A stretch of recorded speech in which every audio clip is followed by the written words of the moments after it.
Hello students, this is Sandeep Anand from Plasma Physics classes. Today's topic related to physical world. आपका आज 11th के first chapter का second class है। जो बच्चे न्यू हैं वो चैनल को सब्सक्राइब कर लें, बेल आइकन को प्रेस कर दें, वीडियो को लाइक कर दें। चलिए, हम लोग आज जो लास्ट क्लास में जो हम लास्ट वीडियो में जो आपको बताए थे, ये 11th के क्लास के फर्स्ट चैप्टर, इसका नाम है भौतिक जगत। इसका अंग्रेजी नेम है, इंग्लिश में हम बोलते हैं फिजिकल वर्ल्ड। इसमें आज हम लोग पढ़ने जा रहे हैं इलेक्ट्रोस्टैटिक फोर्स। मतलब ये नेचर में, ये इस यूनिवर्स में कौन कौन सा फोर्स है उसके बारे में हम लोग स्टडी कर रहे हैं। तो लास्ट क्लास में हम लोग पढ़े थे क्या, ग्रेविटेशनल फोर्स। आज हम लोग देखने जा रहे हैं इलेक्ट्रोस्टैटिक फोर्स। तो इलेक्ट्रोस्टैटिक फोर्स का डेफिनेशन लिखा हुआ है according to Coulomb's law. Electrostatic force के बारे में जो बताए थे किसने सर? कूलम्स लॉ में। कूलम साहब एक साइंटिस्ट थे, उन्होंने एक थ्योरी दिया है, उन्हीं के डेफिनेशन के अनुसार हम लोग फॉर्मूला डेवलप करेंगे। इसका जो डेफिनेशन है, according to Coulomb's law the electrostatic force between two charges is directly proportional to the product of charges and inversely proportional to the square of distance between them. Hindi में लिखे हैं, coulomb नियम के अनुसार दो आवेशों के बीच स्थिर विद्युत बल का मान दोनों आवेशों के गुणनफल के समानुपाती और उनके बीच की दूरी के बल के व्युत्क्रमानुपाती होता है। समानुपाती की जगह हम लोग समानुपाती आवेशों के गुणनफल के समानुपाती, यहां लिखिएगा समानुपाती। ठीक है, समानुपाती के बदले हम लोग यहाँ लिख सकते हैं अनुक्रमानुपाती। दो वर्ड यूज होता है और उनके बीच की दूरी के वर्ग के व्युत्क्रमानुपाती होता है। जैसे कि हम लोग लास्ट क्लास में हम लोग स्टडी किए थे ग्रेविटेशनल फोर्स का, गुरुत्वाकर्षण बल का सेम टू सेम वही होगा, उसी टाइप का लगेगा, लेकिन फॉर्मूला अलग है। ग्रेविटेशनल फोर्स एक वीक फोर्स है और उसके कंपेयर में ये क्या है? स्ट्रॉन्ग फोर्स है। इसके कंपेयर में, ग्रेविटेशनल फोर्स के कंपेयर में गुरुत्वाकर्षण बल एक क्षीण बल है, कमजोर बल है, और उसके तुलना में ये क्या है सर? स्ट्रॉन्ग फोर्स है, प्रबल बल है। चलिए, इस डेफिनेशन के अनुसार हम लोग काम करते हैं। मान लीजिए एक चार्ज मेरा क्या है? Q1, ये दूसरा चार्ज क्या है मेरा? बोलिएगा क्या है? Q2। दोनों के बीच डिस्टेंस कितना है? R। तो अगर हम दोनों के बीच मान लीजिए फोर्स कितना लग रहा है? F।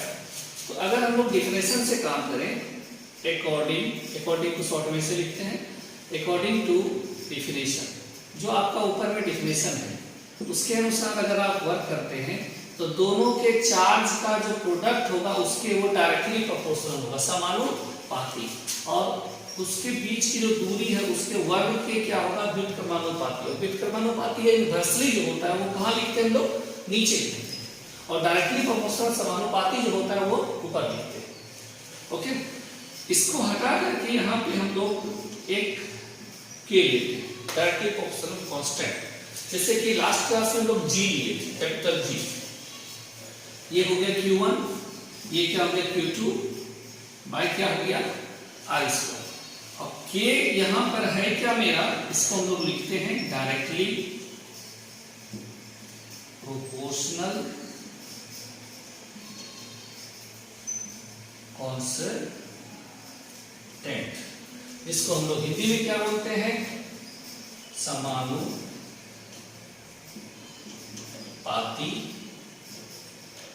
नियतांक। समानुपाती या हम लोग अनुक्रमानुपाती भी बोलते हैं। ये इसको यहां तक लिखिए, जस्ट आगे बढ़ते हैं।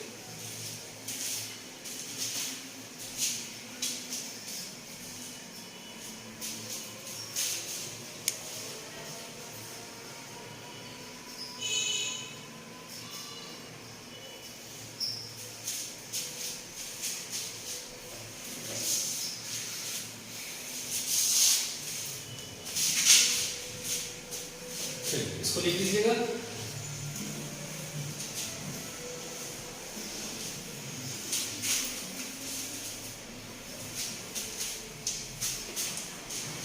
अब यहाँ K के बदले, K की जगह पे यहाँ हम लोग लिखते हैं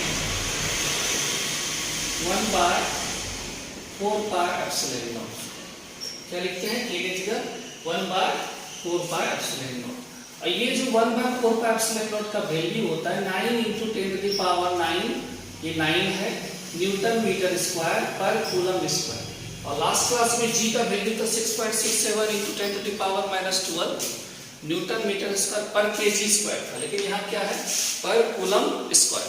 ओके, चलो इसको यहाँ पे लाके आप पुट करिए तो क्या फॉर्मूला मेरा डेवलप हो जाएगा 1/4πε0 Q1 × Q2 क्या हो जाएगा R²।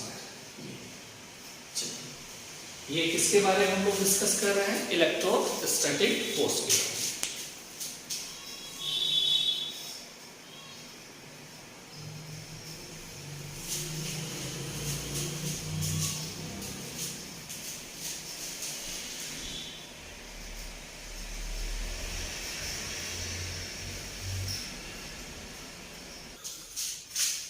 तो अब हम लोग इसका प्रॉपर्टी देखेंगे।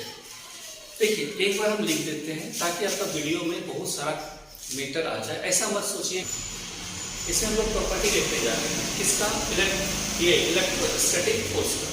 तो लास्ट क्लास में ग्रेविटेशनल फोर्स देखे तो उसका भी हम लोग स्टडी किए थे। किसका प्रॉपर्टी दी, यह आकर्षण और प्रतिकर्षण बल होता है, it is attraction and reflection force. Second लिखे इट इज सेंट्रल फोर्स, यह क्या होता है केंद्रीय बल होता है।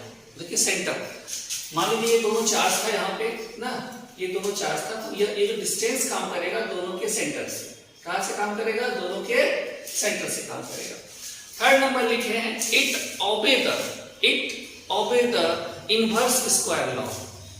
क्या लिखे हैं, it obey the inverse square law, यह व्युत्क्रम वर्ग नियम का पालन करता है। तो इनवर्स स्क्वायर लॉ क्या हुआ, देखिए यहाँ पे इनवर्स स्क्वायर लॉ क्या हुआ, इसको लोग बोलते हैं व्युत्क्रम वर्ग नियम। यहाँ देखिए इनवर्स स्क्वायर, मान लीजिए इनवर्स स्क्वायर आप कैसे लिखिएगा, कोई भी मान लीजिए x है तो 1/x², ये क्या हो गया इनवर्स हो गया, इनवर्स में स्क्वायर है, इनवर्स स्क्वायर इसी को बोलेंगे। यहाँ r जो है क्या है इनवर्स स्क्वायर है। और इसको जब इनवर्स कैसे होगा, जब ये x ऊपर चला जाएगा तो x पर कितना पावर हो जाएगा -2, तो ये क्या हो गया, इसको क्या बोलेंगे, कौन लॉ बोलेंगे, इनवर्स स्क्वायर। मतलब x² है लेकिन ये इनवर्स में है नीचे, और इसको ऊपर ले जाएंगे तो इसको क्या पढ़ेंगे x इनवर्स 2, क्या पढ़ेंगे x इनवर्स 2 पढ़ेंगे, इसलिए इसको क्या बोले हम लोग इनवर्स स्क्वायर लॉ। जैसे कि यहाँ 1 यहाँ नीचे r² है, इसको आप ऊपर ले जाइएगा तो r पर कितना क्या हो जाएगा -2, इसको क्या स्टडी कीजिएगा इनवर्स r², इनवर्स r² का इनवर्स। इसका मतलब है r पर स्क्वायर है लेकिन उस पर पावर क्या है सर माइनस है। तो ये सब बात को छोटा छोटा बात को हमें दिमाग में रखना है।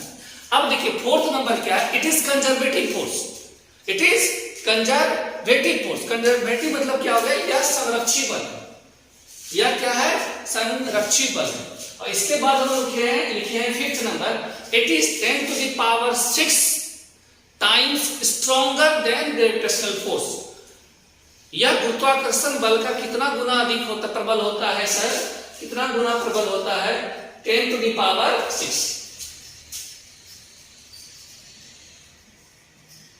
प्रबल मतलब स्ट्रॉन्ग होता है। इसका मतलब है कि ग्रेविटेशनल फोर्स वीक फोर्स है और उसके कंपेयर में ये क्या है एक स्ट्रॉन्ग फोर्स, और ग्रेविटेशनल फोर्स से कितना ज्यादा है 10⁻36 टाइम्स। ओके, लास्ट में लिखे हैं, लास्ट में जो मेरा 6th नंबर है, इट्स रेंज फ्रॉम, इसका जो परास होता है ये वर्क करता है कहां से कहां तक, इन्फिनिटी टू न्यूक्लियर डिस्टेंस। इसका मतलब यह कहां से कहां तक वर्क करता है, अनंत से कहां तक नाभिकीय दूरी तक, और मतलब कि न्यूक्लियस तक। मान लीजिए ध्यान से बात कीजिएगा, ये न्यूक्लियस है तो ये मान लीजिए इन्फिनिटी, यहां से इन्फिनिटी है और ये न्यूक्लियस डिस्टेंस तक वर्क कर रहा है, मतलब न्यूक्लियस के अंदर ये इलेक्ट्रोस्टैटिक फोर्स वर्क नहीं कर रहा है। इसका मतलब है न्यूक्लियस का जो रेडियस होता है वो होता है 10⁻⁻15 मीटर। इसका मतलब इसके अंदर नहीं, इसलिए हम लिखे हैं इन्फिनिटी से कितना 10⁻⁻15 मीटर। तो इसके अंदर नहीं, यही तक वर्क करेगा, न्यूक्लियस के अंदर वर्क नहीं करेगा। कौन, इलेक्ट्रोस्टैटिक फोर्स। अगर Q अगर न्यूक्लियस के अंदर वर्क करेगा तो वहां पर न्यूक्लियस स्टेबल पोजीशन में नहीं रहेगा, क्योंकि न्यूक्लियस में प्रोटॉन रहता है, सिर्फ पॉजिटिव चार्ज रहता है, प्रोटॉन रहता है, न्यूट्रॉन रहता है। तो वहां पॉजिटिव और प्रोटॉन न्यूट्रॉन प्रोटॉन से बड़ा ही स्ट्रांगली वो क्या होता है, बंधा हुआ रहता है। हम बचपन से एक बात पढ़ते आ रहे हैं कि प्लस में क्या होता है, रिपल्सन प्रतिकर्षण, और प्लस माइनस में अट्रैक्शन होता है, आकर्षण होता है। लेकिन वहां अंदर में क्या है, सिर्फ प्लस है ना, तो वहां पर फिर भी वहां पे रिपल्सन नहीं होता है, वहां पे एक दूसरे से बहुत स्ट्रांगली बंधा हुआ रहता है। ठीक है, इस क्यों होता है, क्योंकि वहां इलेक्ट्रोस्टैटिक फोर्स वर्क नहीं करता। इसे ध्यान से लिखिए, इसके बाद वाला हम टॉपिक पे जस्ट अभी जा रहे हैं।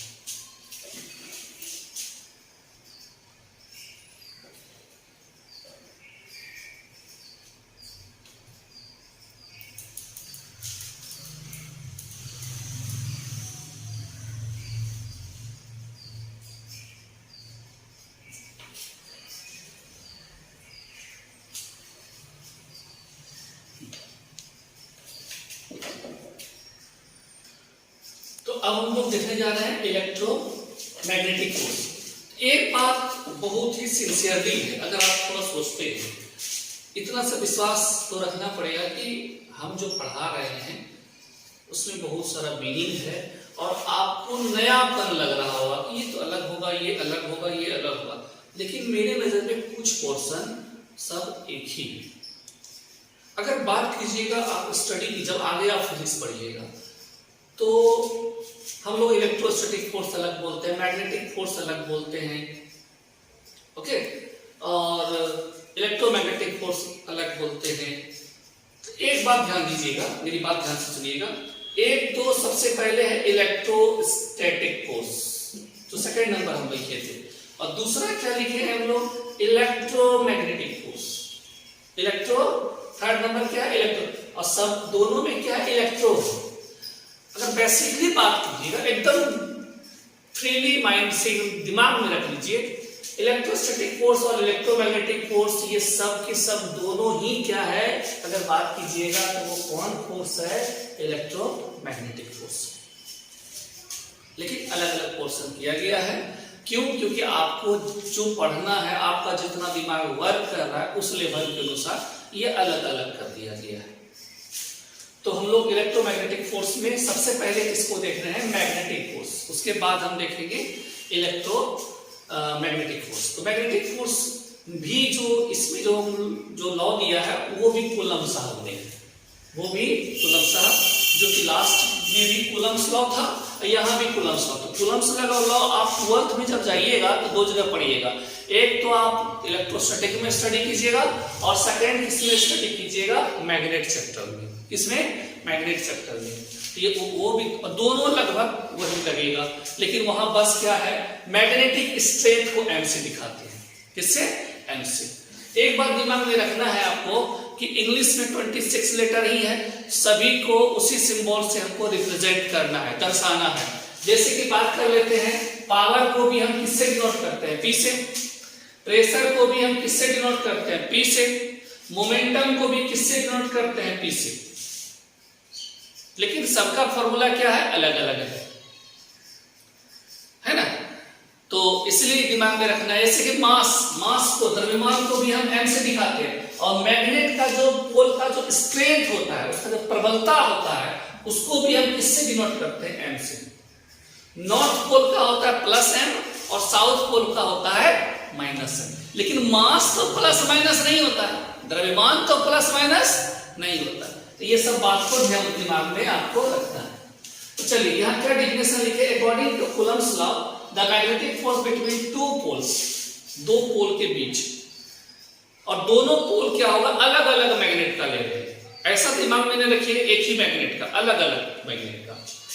तो अगर एक ही मैग्नेट का होता तो यहाँ टू पोल्स नहीं लिखा था, तब यहाँ क्या लिखा, डायपोल लिखा था। क्या लिखा था, डायपोल। एक मैग्नेट में क्या होता है, एक प्लस होता है, एक नॉर्थ होगा और एक क्या होगा, साउथ होगा। तो एक मैग्नेट पे अगर सर वर्क करते तो यहाँ पे डायपोल लिखते। क्या लिखते, डायपोल। यहाँ क्या लिखे, टू पोल्स, मतलब दो अलग अलग मैग्नेट है। और हर मैग्नेट में कितना होगा, दो दो पोल होगा। Is directly proportional to the strength of their poles and inversely proportional to the square of distance between them. Hindi में लिखे, कूलॉम नियम के अनुसार दो ध्रुवों के बीच चुंबकीय बल का मान ध्रुवों की प्रबलता के क्या होता है, समानुपाती, और उनके बीच की दूरी के वर्ग के क्या होता है, व्युत्क्रमानुपाती। लगभग जो हम लोग कल ग्रेविटेशनल में पढ़े थे, डायरेक्टली प्रोपोर्शनल, इनवर्सली प्रोपोर्शनल, वही वर्ड यूज होते जा रहा है। ओके, तो यहां पर अगर हम बात करें, दो पोल है, मान लीजिए एक पोल, एक मैग्नेट ये है और एक मैग्नेट ये है, दो मैग्नेट है।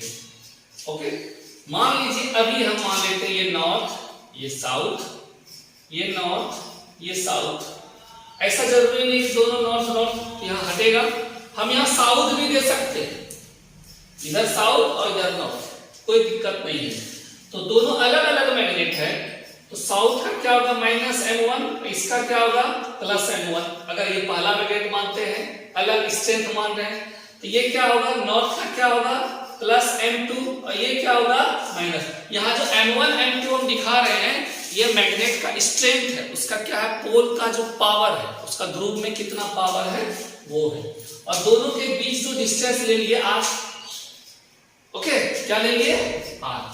तो अब अकॉर्डिंग टू डिफिनेशन अगर काम करते हैं, अकॉर्डिंग टू क्या सर, डिफिनेशन, तो F डायरेक्टली प्रोपोर्शनल, दोनों पोल का जो स्ट्रेंथ है उसके प्रोडक्ट के क्या होगा, डायरेक्टली प्रोपोर्शनल। m1 इंटू क्या हो जाएगा, भूलिएगा, m1 इंटू m2 बाय क्या हो जाएगा, इनवर्सली प्रोपोर्शनल, क्या होगा, स्क्वायर होगा, इसका दोनों के बीच जो डिस्टेंस है, inversely proportional to the square of distance between them. दोनों के बीच जो डिस्टेंस है, दूरी है, उसके क्या होगा, व्युत्क्रमानु, वर्ग के व्युत्क्रमानुपाती होगा।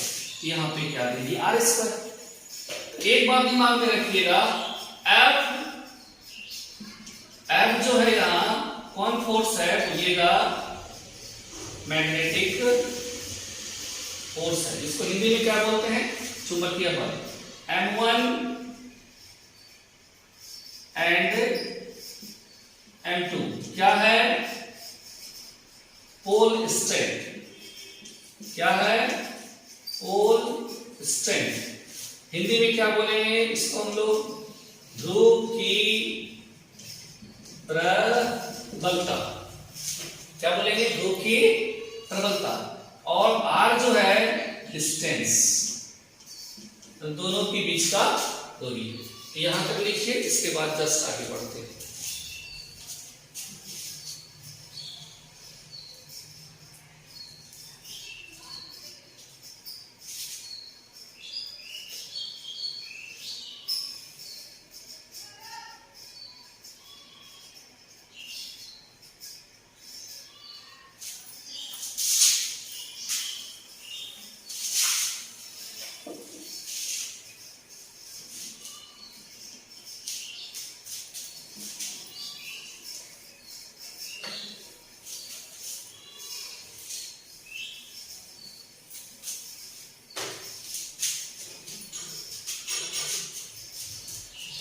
ये हो गया।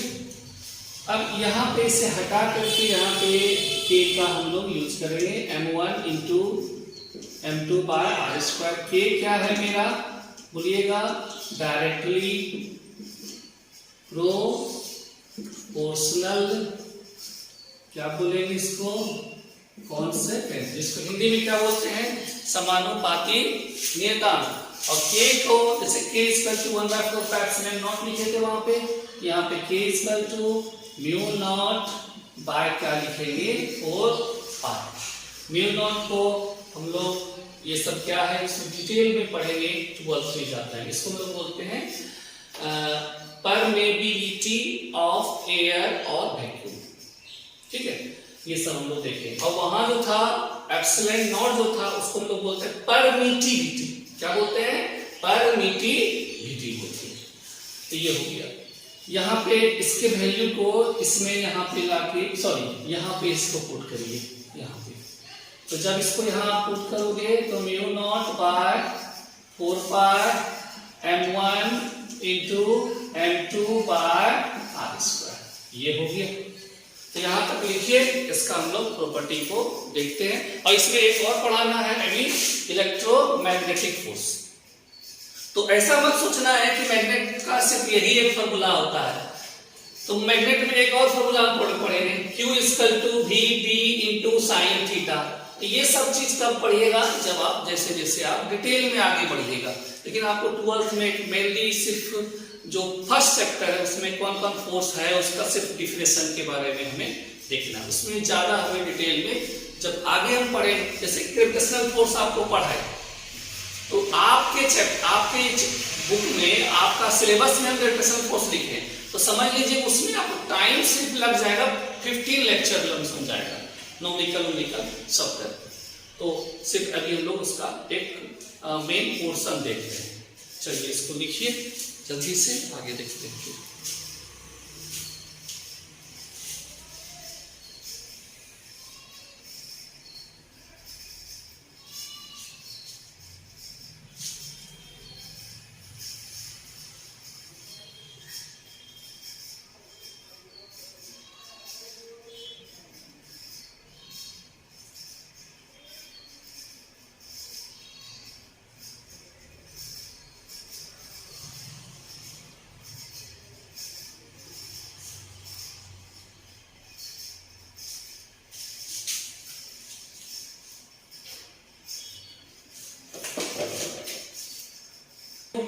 तो अभी हम लोग फर्स्ट नंबर क्या बताए थे लास्ट क्लास में, ग्रेविटेशनल फोर्स। सेकेंड आते ही इलेक्ट्रोस्टैटिक फोर्स बताए थे।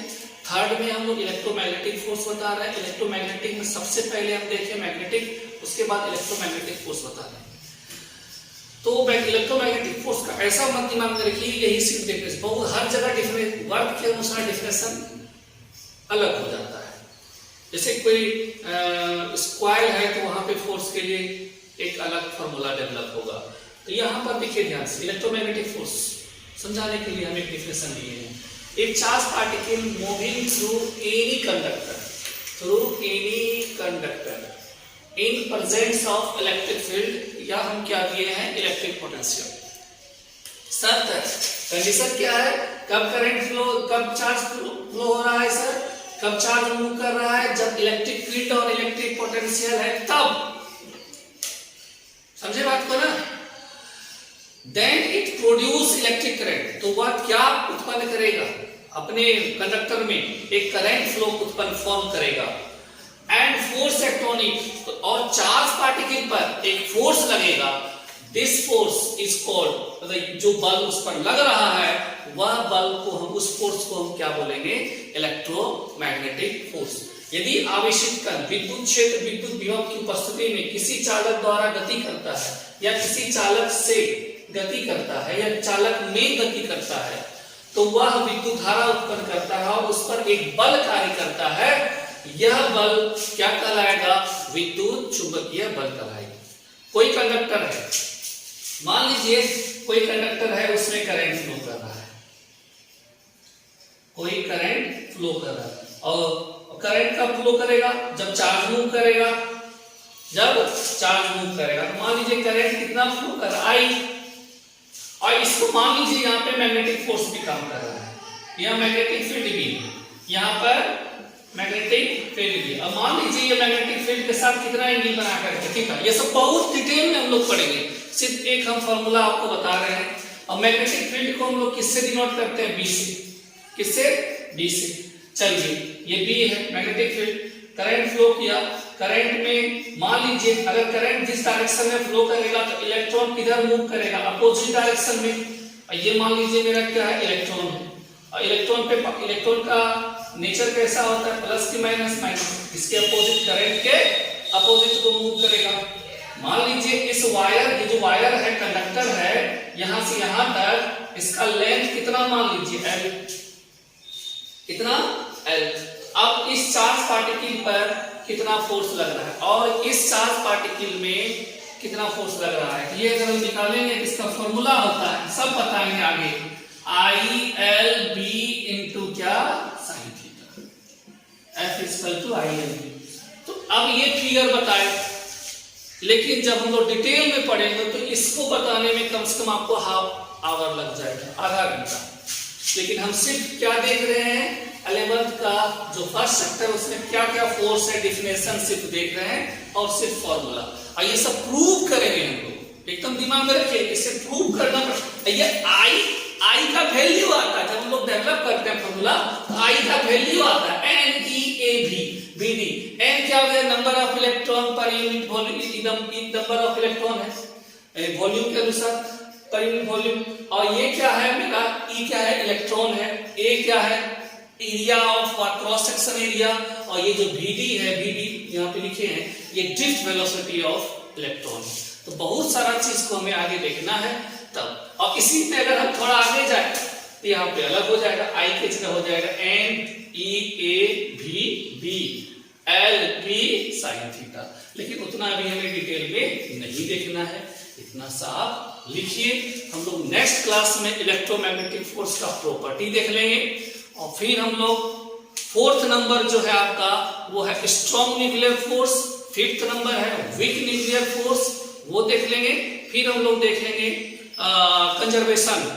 तो कंजर्वेशन में हमें जो पढ़ना है, क्या क्या पढ़ना है, conservation law of energy, conservation law of charge, charge का कंजर्वेशन स्टडी करना है, लीनियर मोमेंटम का कंजर्वेशन स्टडी करना है, और एंगुलर मोमेंटम का हमें कंजर्वेशन स्टडी करना है। और एक और है E=mc², जो मेरा मास एनर्जी थ्योरम बोलते हैं, जो आइंस्टीन साहब दिए थे। तो ये 5 हमें कंजर्वेशन में पढ़ना है। हिंदी में अगर बात करें तो आवेश संरक्षण सिद्धांत, ऊर्जा संरक्षण सिद्धांत, रेखीय संवेग संरक्षण सिद्धांत, कोणीय संवेग संरक्षण सिद्धांत, और द्रव्य ऊर्जा का जो समीकरण है वो भी एक तरह का कंजर्वेशन लॉ है, वो भी एक तरह का संरक्षण नियम में लागू होता है। तो ये 5 थ्योरी हमें और पढ़ना है। जैसे कि हम 5 फोर्स पढ़ रहे हैं तो वहां 5 हम लोग कंजर्वेशन पढ़ेंगे, संरक्षण नियम पढ़ेंगे। ओके, तो ये आपका 2nd क्लास है। कल का क्लास, फिर इसके बाद हम लोग पढ़ेंगे मंडे को, मंडे और ट्यूसडे तक में लमसम आपका ये खत्म हो जाएगा। फिर इसके बाद हम लोग 2nd चैप्टर स्टडी करेंगे, यूनिट एंड डायमेंशन। चलिए इसे लिखिए, आगे बढ़ते हैं नेक्स्ट वीडियो में।